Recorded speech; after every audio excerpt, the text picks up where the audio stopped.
you just grab the mic, and you can do so, and we'll pause for a minute or so. And if no one else, we'll go ahead and get started.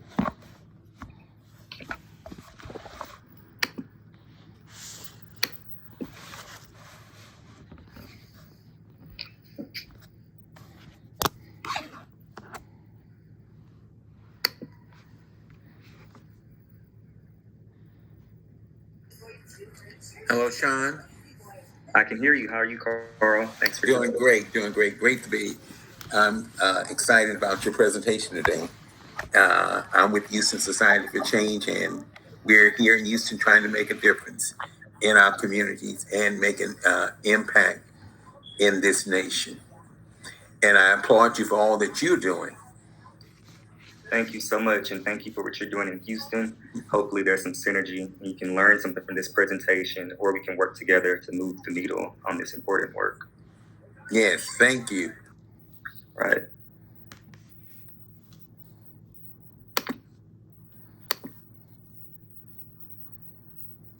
Okay, anyone else?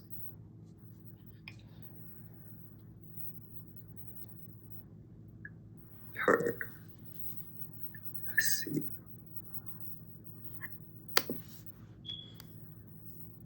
Okay. About 30 more seconds. I want to give space for anyone else to introduce themselves if they choose to do so. This is a great opportunity to showcase your organization and the work that you're doing and build coalition. Organizing and change doesn't happen in silos. It happens in community and connectedness with other people doing the same work. So this is a good opportunity to introduce yourself and your organization as well.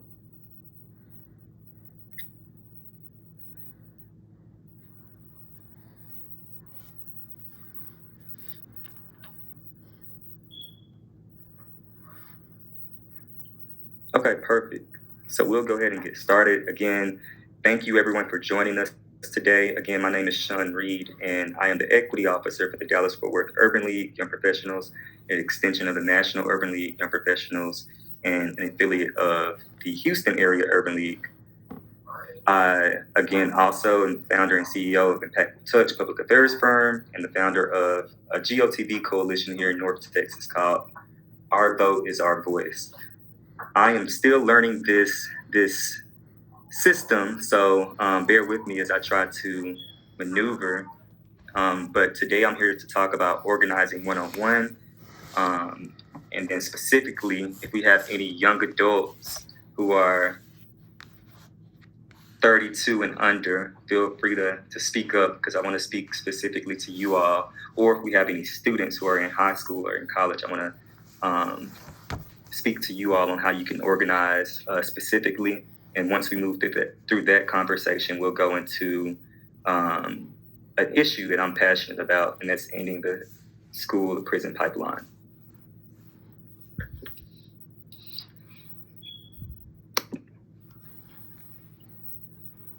And again, bear with me. I'm trying to maneuver the system. Let's see.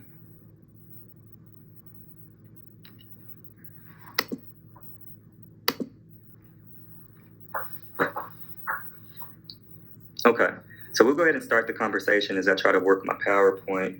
But as I mentioned before, the initial part of this session is just going to be a conversation on what is organizing.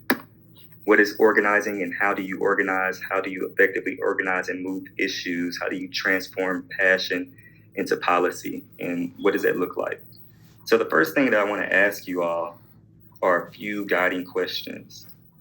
So if you can respond or grab the mic or respond in the chat, tell me what moves you, what angers you, or what is something that you're confused about.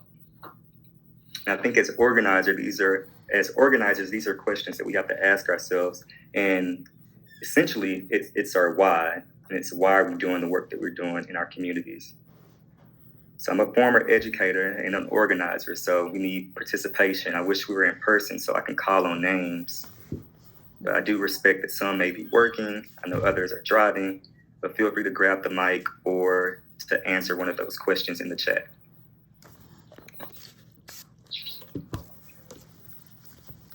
Okay.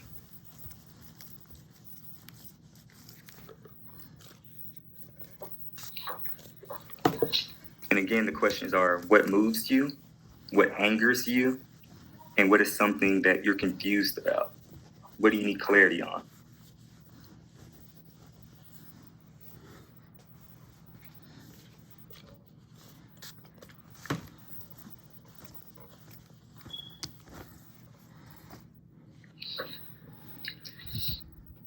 Is there anyone angry about some policy or some laws going on here in Texas today? What are some of those anger points? What are some of those pain points?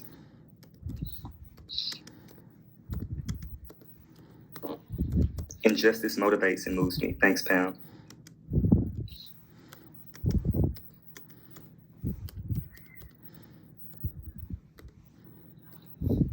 Anybody else?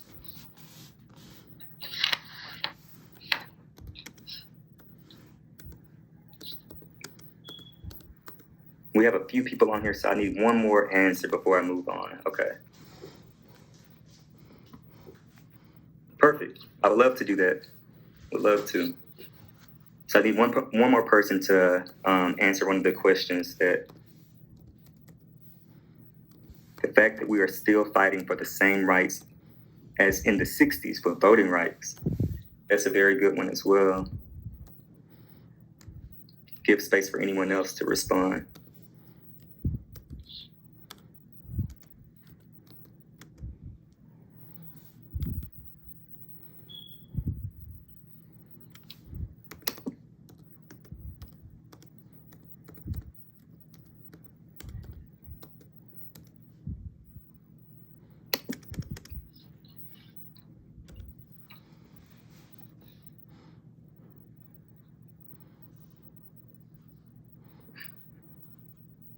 The distractions. Thank you for that.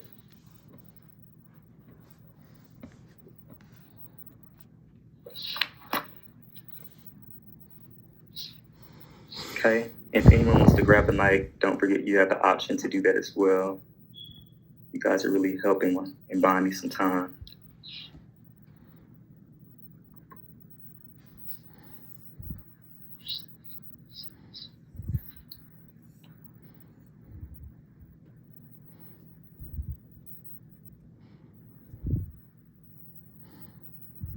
Okay, I see it's angering and motivating to have to convince people that police brutality is real. That's a side conversation that we can talk about later. I think I've moved to a point in my life where I'm not trying to, when it comes to shifting people, I'm in a space where I'm educating and providing information.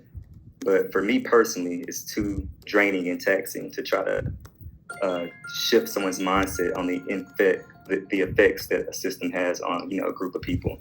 But I commend you for doing that, and all I ask is that you take care of your mental health by doing it as well. I am moved to make a change in my hometown. I am new to this work, but desperately want to learn and work to make a change on the local level. Perfect. I find it angering that there's only 8 people on this valuable call. Yeah, the work is plentiful, but the workers are few. So, you know what? But I'll take a mighty 8 or a mighty 7 or 5 over 100 empty seats any day, or empty suits is what I call them, people who show up for photo ops. So sometimes don't devalue the power of 5 people when it comes to getting something done. Perfect. So for some of these issues and some of these pain points that we talked about, the next thing I want to ask you guys is, who's most impacted by this pain? Who receives the most harm?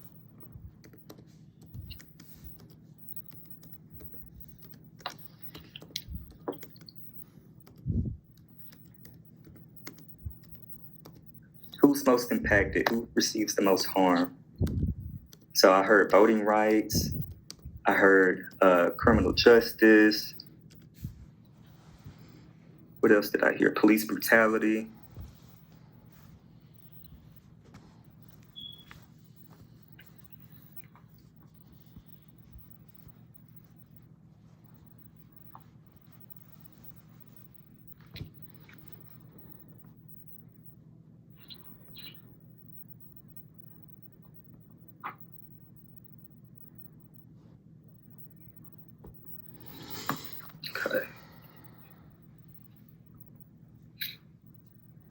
the last, the least, and the overlooked.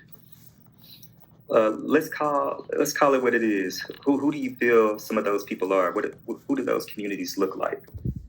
Because I think sometimes we aren't specific enough, and sometimes we get caught up in the word inclusion or just something broad, and then the people who are really harmed by laws and systems end up getting, not everything that they deserve because of the sake of not specifically listing and stating who those people are. So just some things to think about, I know this is hard to have a conversation like this in a virtual space, but I appreciate you all for being here and engaging in this way.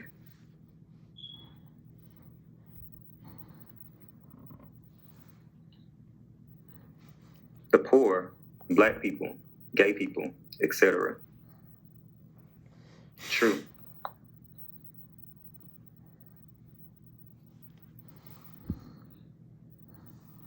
So the next point and topic about organizing is really about who's being centered in the work. And when I mean centered, I mean who's at the table. So now that we've mentioned and took note of the people most impacted and affected by laws, systems, and barriers and all the things of that nature, I want to ask you, are those same people involved in leadership opportunities of your organizations or the work that you lead? If no, if yes, that's great. I think you're doing an amazing job. If no, I think you have an opportunity to invite people who are closest to the pain, to the planning and the strategy of that work so they can inform you how to best move forward. And we're not making assumptions on groups of people that we don't belong to.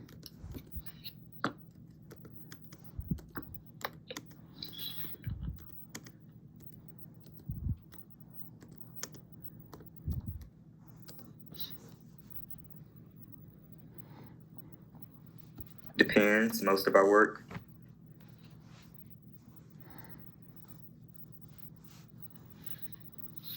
Kim, are you able to talk? I just have a curious question, and maybe it can help other people. How do you invite these groups, the last, the least, and the overlooked, the poor, the Black, people of LGBTQIA, who recognize that to the work, and make them feel comfortable and empowered to lead the work? What does that look like for you? How do you ensure that they find community? Okay, perfect. And you guys will see, can you hear me? Can you guys hear me?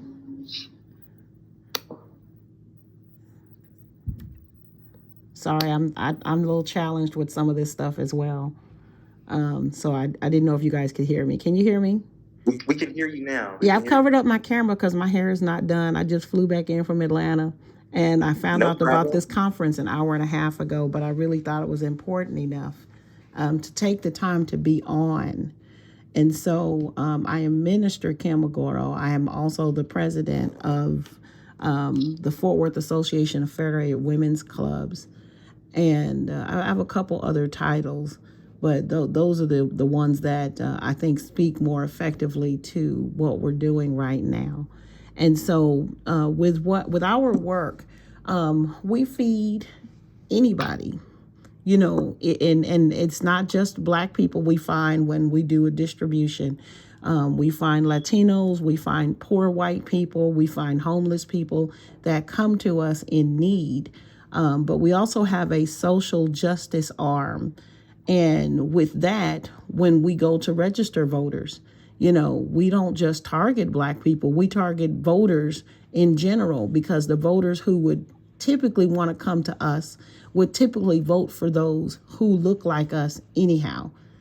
So we will register any of them. And we've even recently started taking people to the polls to make sure that they can actually vote, not just be registered, because the goal is to get them to vote, not just to be registered. So we take everybody, but we do understand that on the technical side of things, we know that the very bottom is always Black people. And I mean Black people, not African people, not Caribbean people. I mean people who were related to the slaves that built this country, not our people who have immigrated here. And we bless them, we thank God for them. But I mean Black people. You know, you don't find a whole bunch of poor Nigerians or Africans per se. They almost always end up coming up out of poverty because they just have advantages that Black people don't have. And so when you say, let's just be honest, then that's the unvarnished, honest truth. You have to talk about Black people, not Jamaicans, not Haitians, not, you know, Dominicans, not Nigerians, Ghanaians, Senegalese, Ethiopians, Black people, you know, second, third generation Black people. And so that's where you start. Thank you so much for your words. And thank you for the work that you're doing in Fort Worth. We'd love to connect with you. Drop your information in the chat if you haven't done so already. Yeah, right, the email's there somewhere because I would love that. Sounds good. I appreciate that. Yeah, you have to figure out how to get me out of here because I don't know how to do it. Yeah, I'm working on it. Perfect. I enjoyed this. Okay, so let's move the conversation along a little bit. I do want to notice and call out some of the things that Minister Kim mentioned about centering Black people and true Black people.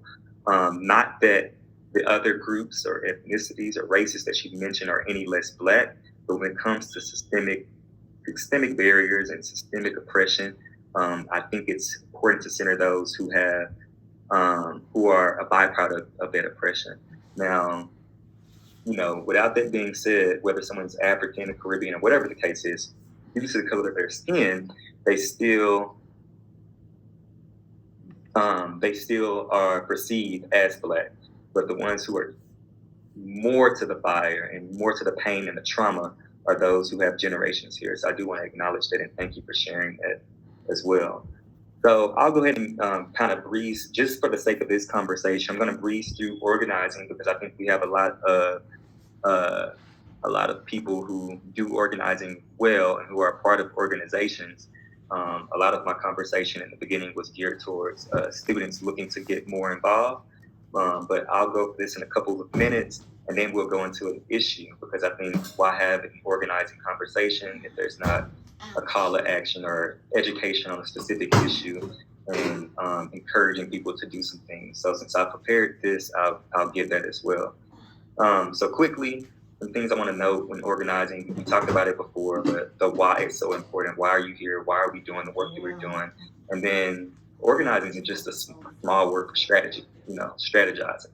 So how do we get there? What's the end goal?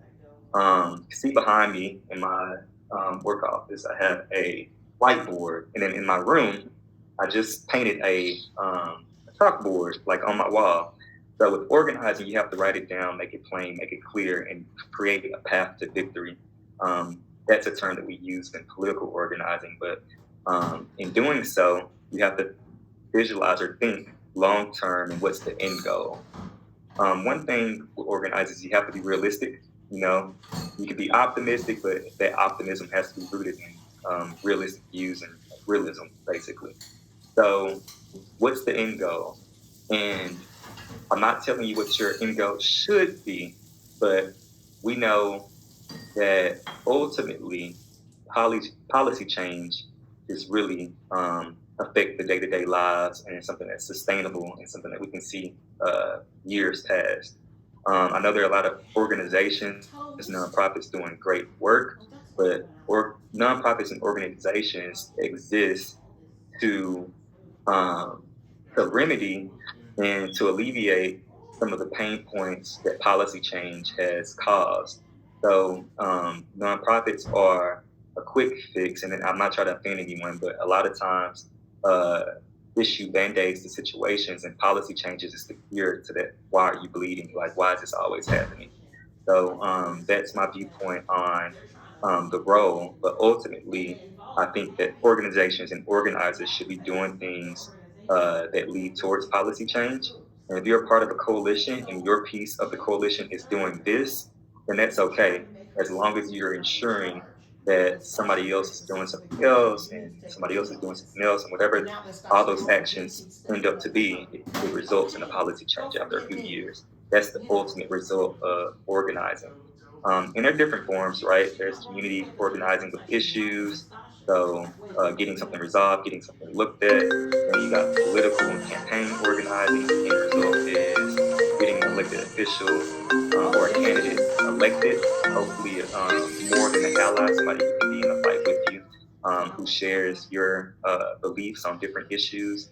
And then you have policy organizing. A lot of people refer to it as advocacy, and that's just organizing uh, to see a policy change. So before I go a little deeper, are there any questions over? I know I went through that really quick, and I know my PowerPoint isn't up. But are there any questions over what I just said, or any comments that would like to be added to that?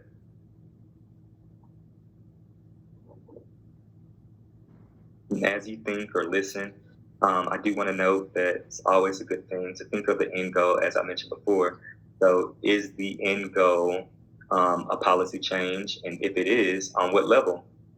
Is this something that city council can do? Is this something that your state legislators can do? Is it a congressional policy change? Is it a school board policy change?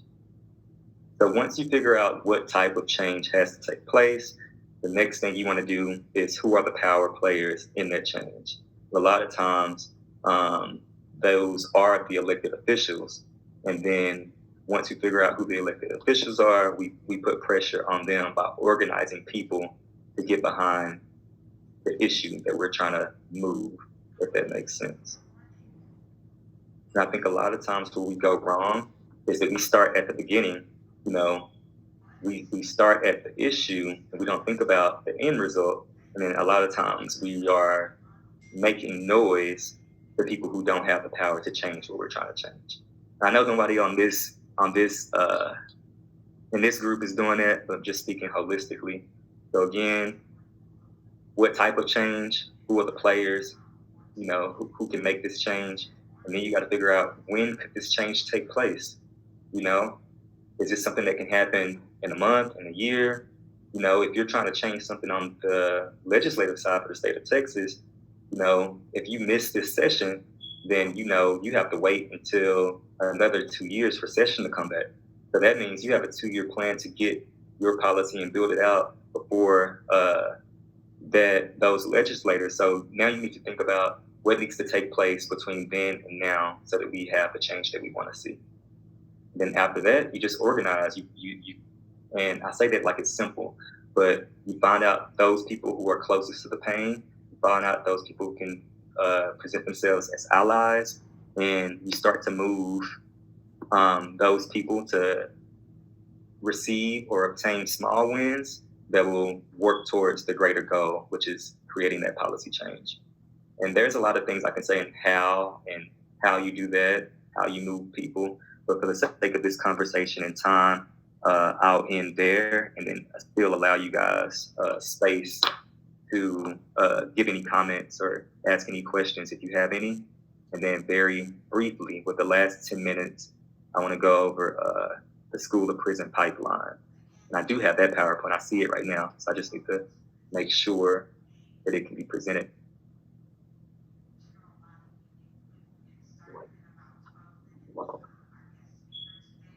Okay. Steve, you can either grab the mic or you can ask your question in the chat.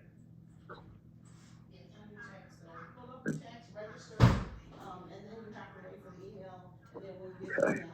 Then you sign in through your email. And it's some weird platform I've never seen, but it's interesting.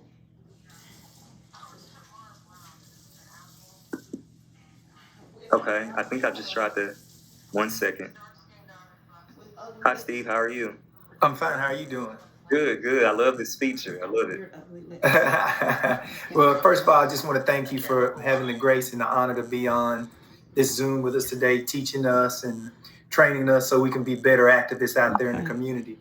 But I just have one quick question. When you guys identify that particular issue that you want to present to whatever level of government, you said that you engage people to help y'all when you get ready to engage with different governmental authorities. What types of ways or what type of methods do you guys use or employ in order to engage those governmental authorities? When you say engage, do you mean stakeholders or do you mean the decision makers? The decision makers, like if you're going to engage a school board, and then when you rally people to address those school board members, what type of techniques do y'all use in order to persuade them? Okay, so the organizing takes place before we reach out to the school board member or the city council member, and a lot of times you have to organize your people and educate your people on the issue, and this is the why, and this is what specifically needs to change in order to see a greater change. And one thing that decision makers like that and elected officials like to see is numbers and data and people behind them. The more people you get, the simplest form is a petition, and make sure that the petition, you identify who's in their districts or their areas, because that's what helps them move too. When you go down to Austin or some places, Austin or DC, when you go speak to a legislative office or go talk to them, they have tallies that they take, and they're tallying, how many people call in for this, how many people call in for that, on and so forth. So it's like all the numbers game.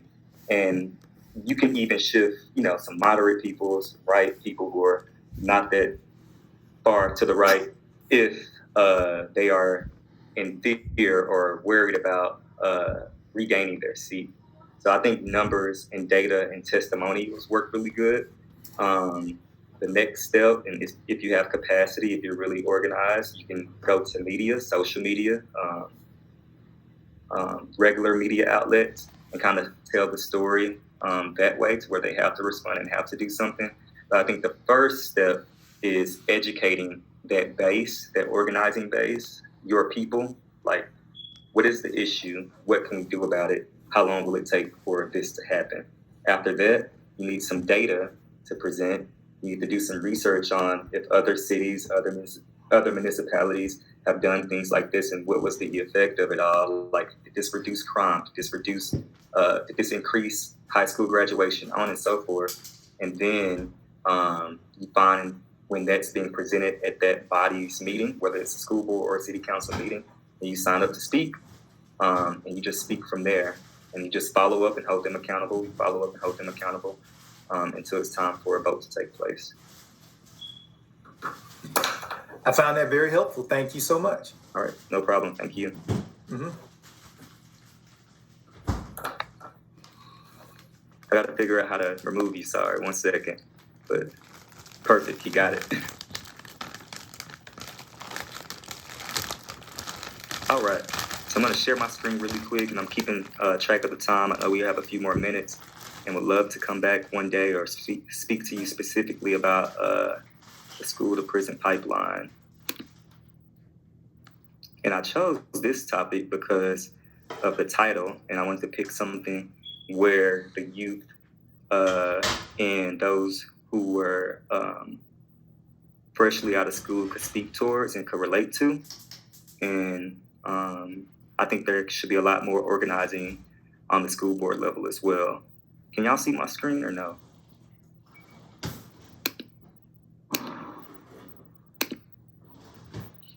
Okay. Something's happening. Oh no. 1 second, I'm so sorry.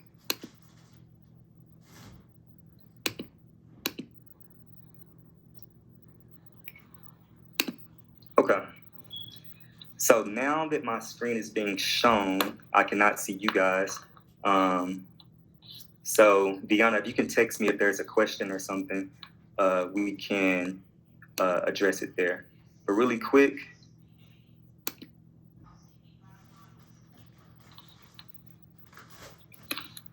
and this was, again, geared towards students, so that I have a bunch of memes and things on here just to relate a little bit. So originally we talked about the school to prison pipeline.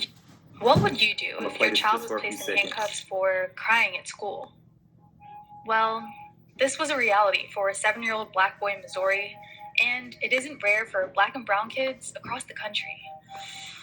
Whether it's getting arrested for talking back or doodling on the desk, in-school policing is harming students by taking them out of school and helping funnel them into prisons. It's called the school to prison pipeline. We're talking about a structure of codes and punishments that criminalizes kids as early as preschool and increases their chances of ending up in the criminal justice system. 99% of New York City school children who were handcuffed in 2016 were Black or Latinx. This happens when school resource officers are called into classrooms to discipline students, sometimes for something as small as violating a dress code or grabbing candy from a teacher's desk. If the offense doesn't lead to an arrest, Black and brown students are still subject to harsher punishments than white students. Black students are 4 times more likely to be suspended than their white peers. Sometimes students are kicked out of school for basically just being Black. Like in cases across the country where Black girls were suspended for rocking braids or an afro. So, where do students go after they've been kicked out of school? Research shows they're 3 times more likely to end up in the juvenile justice. Okay, I'm going to stop it there just for the sake of time and kind of breeze through this in the next couple of minutes, just to state a problem. So the problem is that Black and brown students, specifically Black students, have this school to prison pipeline and have a greater risk of being suspended, disciplined, and eventually entering the criminal justice system based on that suspension than their white counterparts. And there's some specific things that happen in inner city schools that create this environment, and there's some specific things that we can do to minimize this school to prison pipeline. So I would normally share an experience with you guys. I'll ask you to pause, breathe, reflect on what you just saw, and share a brief experience.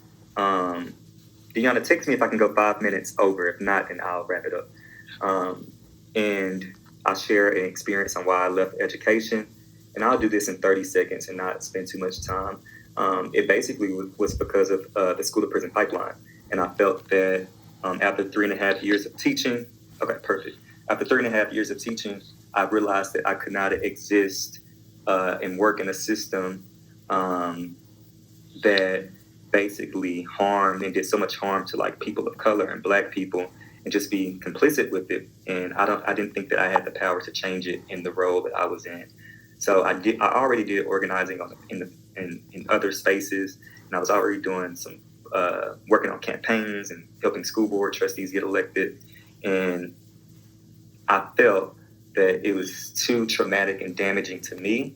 And if I would have continued to be in that system, then it would have altered who I was. So I got out before that alteration could take place.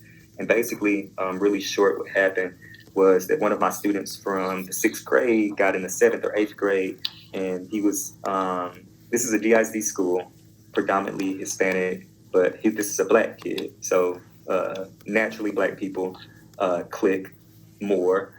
So I did that. I was like, a big brother, mentor type figure to him. And, he was in pre-AP, so the only Black student I had in pre-AP. And basically, he had ADHD and had some behavior issues and was kicked out of class a lot.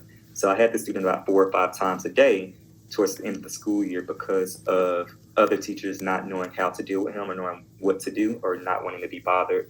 So when he left the 6th grade, he went to the 7th grade, joined the basketball team. Once he joined the basketball team, he started getting trouble in school. And instead of using the basketball team as an incentive to do well, the principal decided to kick him off the basketball team to make an example after him. Once he was made an example after of, or I'm sorry if I'm getting tongue twisted because it's a hard story for me to tell. After that happened, he started getting in more trouble. So then the principal got the teachers together and said, this is what we need to do to send this student to Village Fair, which is our alternative school. It needs to happen within this many days, this many weeks. You have to write your referrals this way, on and so forth, and we can get him out of here. So at that point, he was expedited to be sent to alternative school, but because the alternative school was not in the feeder pattern or not in the community, he didn't have transportation to get there. And how alternative school works, you get assigned 21 days, but you only, when you don't go a day, you just get a day added. So it's like if you're not going, you'll never get out. Anyway, because the student didn't have access to school, he got in with the neighborhood drug dealer and started staying at the drug house. And basically another student brought this to my attention. When I brought this to the administration's attention, they told me, they said, Reed, you can't save everybody. And then she went on to make, jokes about prison not being a place for him because he was a cute black boy, is what she said, insinuating some things that were very disgusting, and which ultimately led to me, saying I can't be at this school, nor do I want to go to another school in Dallas ISD because that's where I want to do my work in and be a part of the system. And just to give you a little background, this is a young man who mother's in jail, father's not in his life, grandma has custody over him, but grandma's in the hospital. So this student is a caregiver for himself and takes ownership of getting himself to school. And they make jokes saying that, the worst kids never miss a day. We never get a break from them. So ultimately, that's a reason why I left education. And then one of the things I wanted to bring up is that that in systems like this or in schools, kids are deemed bad. And once they're deemed bad, that reputation follows them throughout their schooling system. And because that reputation follows them, it's hard for them to start anew. And when we think of criminal justice reform and just criminal justice period, especially in our community, it's like it's hard for us to forget when a person has done a crime, whether it's heinous or small or not, they're always looked at as a convict. And if they're looked at as a convict, then in some cases, they respond and react that way too. So I'm gonna go ahead and go on. I'm gonna start to end this conversation. Discipline versus punishment, intended goals, expected outcomes, and the who. So this is some of the organizing, this is some of the education you have to do once you find it a passion issue. Again, this is some of the data. I talked about data earlier. These are percentages pulled from Dallas ISD's website on the number of, Black students in schools and Black teachers, and then the number of students being suspended. So Black students only make up 23%. It's saying that, let me see, but they make up 49% of out-of-school suspensions, and that's not even including detentions and in-school suspensions, similar to the criminal justice system. These are some more resources that I normally go over, and I normally will find your school district or different school districts and just show you what it looks like. This is something where I describe harm versus crime in the classroom. Not all offenses are harm, and the greatest harms are not crimes. I kind of go into details there. Give a few scenarios, punitive responses. This is all about organizing. And then we move towards the solutions. What are solutions? So restorative practices, a community sustaining framework that encourages conversations, connection, and community buildings with one another, rooted in mutual accountability and equity, with wholeness and empathy centered. So this is what that same situation would look like if you were using a restorative system. Asking who has affected you by what you did, what did you need to do to make things right? If you've been harmed, how have you been affected? What is needed to make things right? Things like that. So then you have your people in the room, your base, and you brainstorm, what are some solutions? What are some things? What are some alternatives? What can we do to make a better school system, or whatever issue we're trying to make?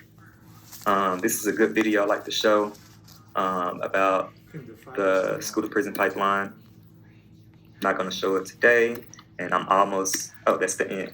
So questions, comments, concerns. So the end result of the school to prison pipeline, let me stop sharing and go back to you guys and start to close out. So the end result of this is us realizing that this is a problem, and in some cases this isn't normal, and this isn't everybody's shared experience. So it's a problem, let's change it. Who has the power to change it? School board. What can we do? What thing can we target to make it a little bit better? For instance, my school, my school currently, the students are wearing orange shirts. Orange reminds me of jail. The new principal said he thought it was a good idea to embroider their school IDs on the orange shirt. So that's even more, the representation just gives them jail. So that, the metal detectors, backpacks, students having to walk with their hands behind their back, students being sent to ISS with a hall pass instead of having a system like after this offense, you go to ISS, on and so forth. So we find specific things that we want to change. And then once we have that list, we go to the school board and we demand that change. We speak, share our testimony, share data, and then we keep advocating until each of those things are checked off the list. So if students were here, that's something that I would have encouraged them to do. But students aren't here today. And if you have, if you have students that you have access to and you'd like me to share the presentation or facilitate the presentation, and I'm more than happy to do so. And I will pause there because it's 12:05 and we have time for like one or two comments. And I see somebody wants the mic. 1 second.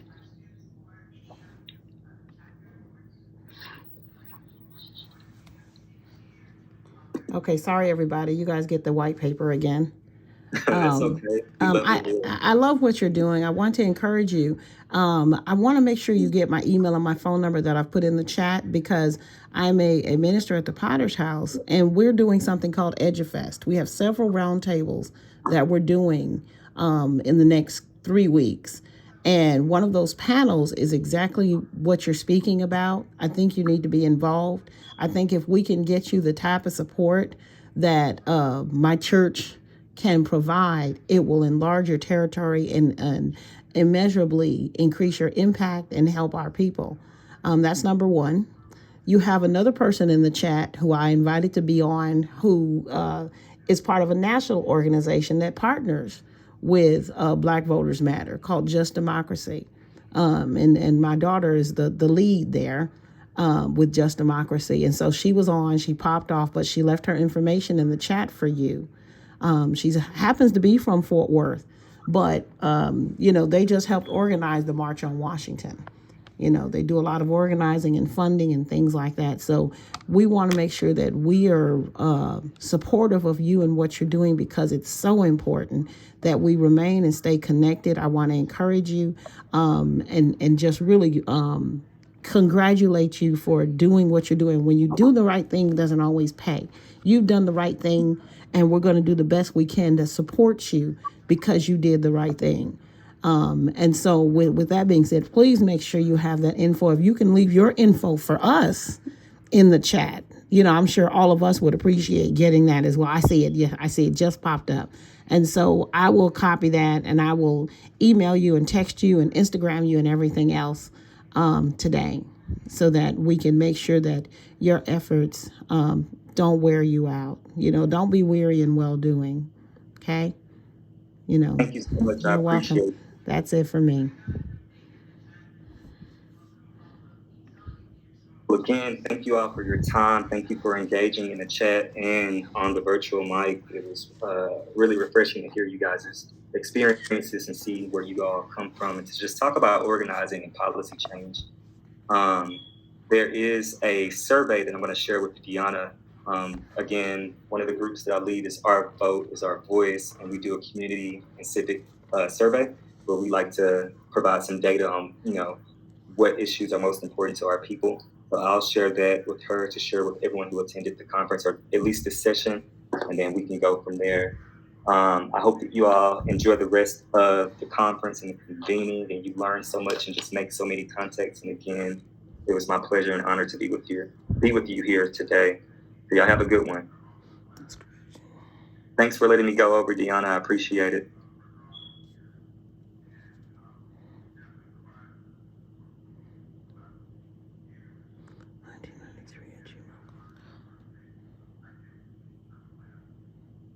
Sorry for the technical difficulties. I'll drop it in here. Okay. Let me stop it.